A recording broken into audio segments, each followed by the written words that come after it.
Aujourd'hui, je vous accueille dans l'Institut Don Bosco, dans la section imprimerie.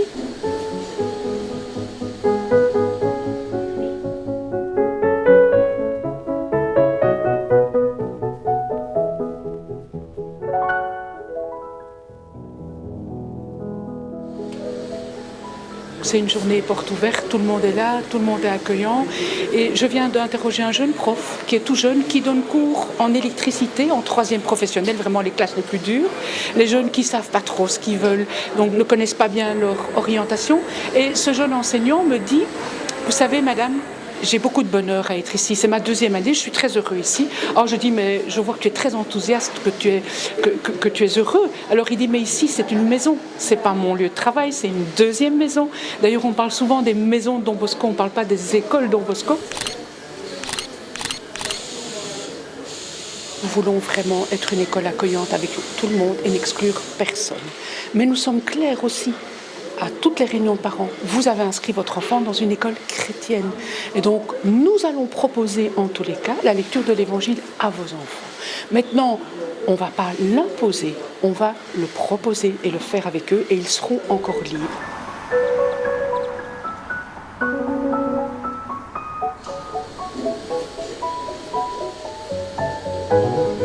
Don Bosco dit, si l'adulte est présent sur le terrain, il ne faudra pas punir. Alors je vais vous prendre un exemple tout simple que j'ai vraiment vécu personnellement. Ça date d'il y a au moins 4 ans. Je suis sur la cour de récréation et j'ai une jeune dame qui est interprète parce que nous accueillons des jeunes malentendants. C'est une très jolie madame qui a une jupe très très très courte. Et je suis là et je vois un élève que je connais bien qui la suit, qui lève la main et puis il me voit, croise mon regard, il remet sa main. Alors je me doute bien de ce qu'il allait faire, vous aussi, mais bon, il ne l'a pas fait parce qu'il a croisé mon regard. Bon, j'ai eu un échange assez long avec lui, parce qu'il m'a dit, mais elle n'est pas habillée correctement. Mais je dis, mais elle pourrait être habillée n'importe comment, tu n'as pas le droit de la toucher. Et donc on a eu tout un échange, mais voilà, j'aurais dû le sanctionner gravement s'il avait touché cette dame. J'aurais probablement dû l'exclure. Ici, on n'a pas fait ça du tout. On s'est vu, on s'est parlé et ce jeune a terminé ses études. Mais non, on n'a plus jamais eu de problème.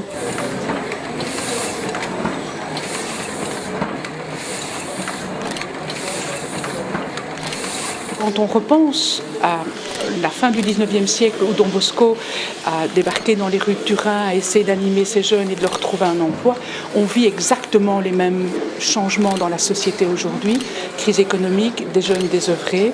Et le projet de Don Bosco, ça a été vraiment de leur donner une formation, de leur redonner confiance, de leur redonner de l'autonomie et de retrouver un emploi. On essaie de mettre en œuvre cette pédagogie qui est toute simple. Alors, je pourrais la résumer par la présence préventive de l'adulte parmi les jeunes. Une deuxième chose qu'on travaille très très très fort, c'est la confiance, mais la confiance dans tous les sens. La confiance dans le jeune. Les jeunes que nous accueillons sont souvent blessés, ont souvent connu l'échec, et donc on essaie vraiment qu'ils puissent reprendre confiance en eux-mêmes.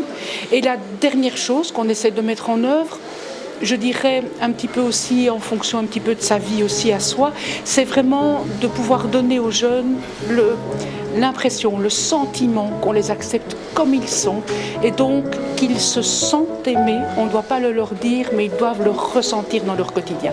Aimez-vous les uns les autres. Si on parvient à mettre ça en œuvre, la vie de l'école est transformée.